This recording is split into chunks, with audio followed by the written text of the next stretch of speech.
गणपती भव्य रूप वितंड, भीममूर्ती महाप्रचंड, विस्तीर्ण मस्तकी उदंड, सिंदूर चंचला.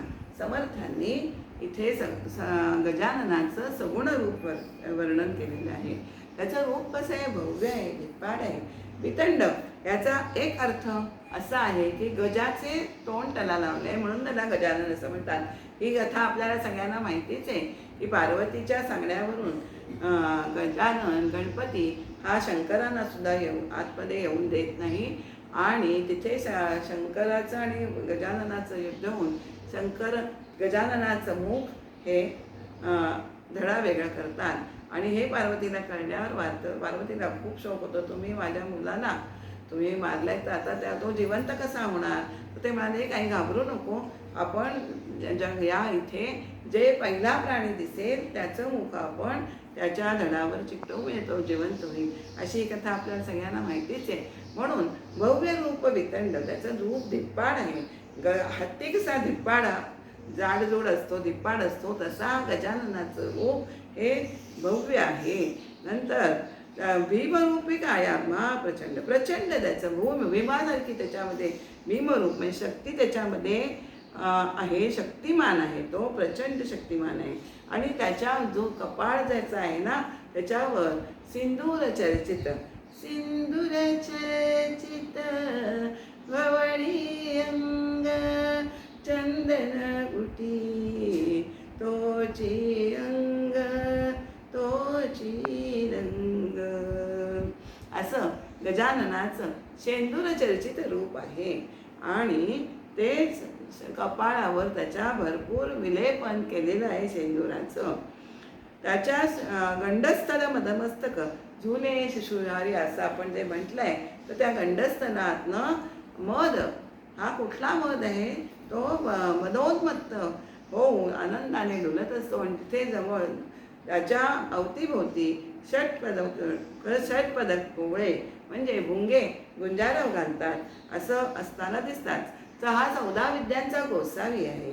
14 विद्या 64 कला ह्याच्या गजाननापासूनच निर्माण झालेले आहे. त्याचे लोचन आहे, रस्व आहेत, रस्वलोचन हे दृष्टी अंतर्मुख करण्याचं लक्षण आहे. त्याचं लोचन हे रस्व आहे, सूक्ष्म दृष्टीने तो सगळं निरीक्षण करत असतो. लवलवित फडकावी फळई फळई कर्णथापा, आणि आपण म्हणतो तसं कर्णथापा म्हणजे त्याचे कान हे जणू सुपासारखे आहेत. आपण लहानपणी म्हणायचो सुपासारखे कान, हा दिसतो किती छान असं आपण म्हणायचो. ते गजाननाच्या बाबतीतही लागू पडतं बरं का. नंतर त्याच्या मुकुटावर झळाळी रत्नजडित मुकुट झळकून दिसते. त्याचे जे रत्नांची प्रभा आहे ना ती सर्वत्र फाकलेली आहे. आणि कुंडले कानामध्ये जी कुंडल आहेत त्याचे पण जे हिरे जडित आहेत ते पण त्याची कळा हे चमकत आहेत असं समर्थ म्हणतात. त्याचे दात आहेत शुभ्र दट्ट सद्दट आहे. रत्नखचित हेमकट्ट, हेमकट्ट म्हणजे कटीचा पट्टा म्हणजेच कंबरपट्टा असं. आणि तया तळवटी पत्रे नीट तळपती लघु लघु, त्याला ज्या खाली ज्या नक्षी आहे तळपटी हे मकट्ट म्हणजे जे कोंडे चमकतात नीलमणी टकतात त्याचे दात घट्ट आहेत. रत्नगतीत कड्याला जी खाली लहान लहान सोन्याची पाने आहेत ना ती चमकताना दिसतात. लवथवीत मलपे नोंद, तो त्याची तनू कशी आहे? तुंदिल तनू आहे. तुंदिल तनू तू लंबोदर असं एका गाण्यामध्येही आलेलं आहे.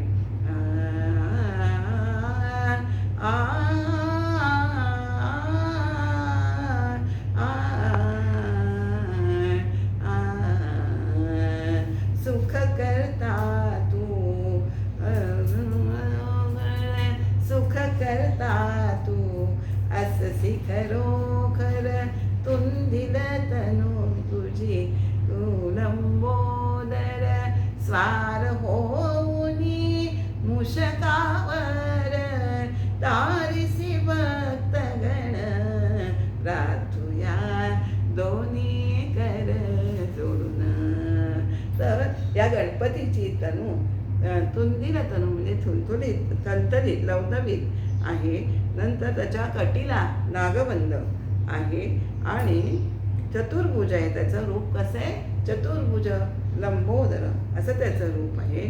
त्यांनी कासेला पितांबर नेसलेलं आहे आणि फणके तेथे फणीचा दोंदी होतो. फडके दोंदीचा फणीवर दुधुकार टाकी.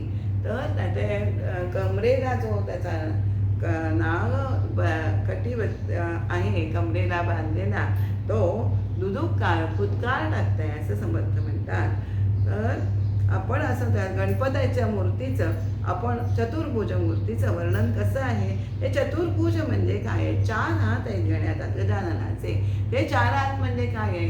धर्म, अर्थ, काम, मोक्ष असं हे 4 हातांचं आपल्याला वर्णन करता येतं. किंवा 4 मुक्ती, सलोकता, स्वरूपता, सायुज्यता आणि स्वरूपता असं ह्या 4 मुक्ती, सलोकता, स्वरूपता, स्वरूपता, सायुज्यता अशा 4 मुक्ती आपल्याला इथे त्यांचं हातांचं आपल्याला दिग्दर्शन करतात. सलोकता, स्वरूपता, समीपता आणि सायुज्यता. जरा थोडा बोलताना थोडा गोंधळ झाला, सॉरी. परशु एका हातात त्याच्या काय आहे? तर परशु आहे. परशु म्हणजे अधर्मछेदनाचं हे द्योतक आहे. एका हातात कमळ आहे, म्हणजेच तो भक्तियोग आहे. परशु म्हणजे ज्ञानयोग आहे आणि कमळ म्हणजे भक्तियोग आहे. अंकुश म्हणजे राजयोग आहे आणि मोदक म्हणजे कर्मयोग आहे असेही म्हटले जाते. त्याच्या हातात 4 ज्या गोष्टी आहेत ना, त्याचं हे विश्लेषण करणं हे अतिशय गरजेचं आहे. अंकुश अधर्मछेदन, परशुने तो काय करतो? अधर्मछेदन करतो. आणि जे कमल त्याच्या हातात आहे, ती कृपादृष्टी आहे त्याची. आणि अंकुश म्हणजे ज्ञान, आपल्याला ज्ञान दे. अंकुश हा ज्ञानाचं द्योतक आहे. आणि बोधप्रसाद म्हणजे मोदक हे बोधाचं म्हणजे बोधप्रसादाचं द्योतक आहे असंही आपल्याला इथे म्हटलेलं आढळतं. समर्थ असं म्हणतात. त्या गजाननाचे वर्णन एका दासबाळ नावाचे कवी आहे, त्यांनी जे इथे समर्थांनी वर्णन केले आहे ना, ते अगदी तसंच वर्णन त्याला साधेच आहे, म्हणून मी इथे उद्धृत करते.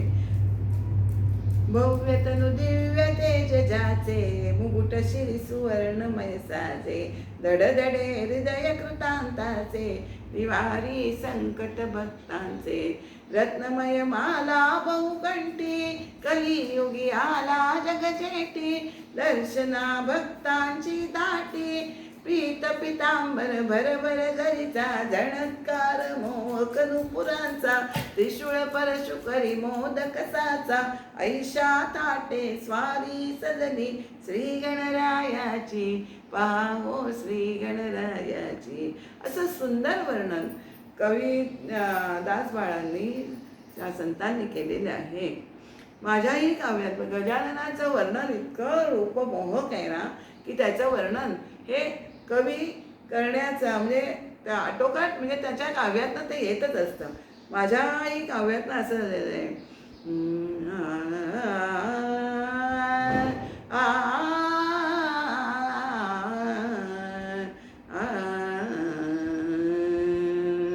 चतुर्भुज से तुमची मूर्ती, पाशांकुश पद्म मोदक हाती, तुझ्या दर्शने कामना पुरती, तुझ्या दर्शने कामना पुरती, विघ्ने अवघी जाती हरून.